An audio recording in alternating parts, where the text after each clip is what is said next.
Bon, tu as 2 minutes, faut que je te parle d'un film. La Nuit du 12, qui a été réalisé par Dominique Moll et qui est sorti en 2022, ça raconte l'histoire d'une enquête qui a été menée par la PJ de Grenoble sur le meurtre d'une jeune fille qui était brûlée vive dans la Nuit du 12, d'où le titre. Et du coup, dès le début du film, on nous plonge direct dans le vif du sujet en précisant que cette affaire a été non résolue. Et du coup, je sais ce que tu vas me dire. Pourquoi je vais regarder un film si on trouve jamais le coupable? Et du coup, je vais te répondre que le film en désigne un. Et ce coupable, c'est la société. Et oui, je vais aller plus loin dans mon propos parce que je sens que je suis en train de te perdre, t'inquiète pas, ça va aller. Tout au long du film, la police, elle interroge plusieurs suspects. Et ils ont tous le profil de l'assassin. Du coup, ça provoque chez nous en tant que spectateurs et chez les enquêteurs dans le film une frustration, c'est logique. Et du coup, une question se pose, si tous les suspects ils sont coupables, est-ce que la société elle l'est pas? Dans le film, chacun des suspects adopte une posture de potentiel agresseur.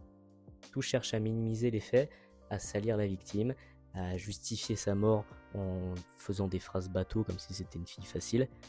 Et du coup, ce film, il agit comme un miroir de notre propre société, où trop souvent, dans le cas des féminicides et des agressions sexuelles, on fait porter la faute à la victime, avec les mêmes phrases du coup qui sont répétées dans le film. Oui, mais t'as vu comment elle est habillée? Oui, mais c'est une fille facile, etc., etc. Et du coup, c'est ça que le film cherche à dénoncer. C'est que dans notre société, on tolère et on justifie les violences faites aux femmes. Et du coup, ce message, il s'adresse à nous les hommes. À ceux qui comprennent pas, tu sais, quand une femme dit mais men are trash, et du coup, qui vont répondre bah, not all men, enfin. Mais du coup, évidemment que les femmes, elles savent que tous les hommes, c'est pas des agresseurs, c'est des agresseurs sexuels ou autres. Heureusement.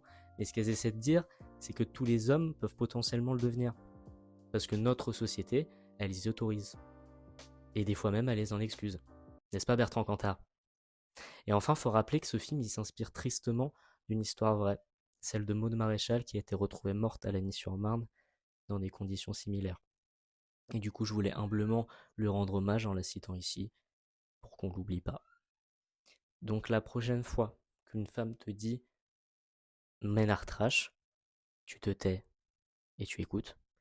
Et concernant le film, tais-toi et regarde.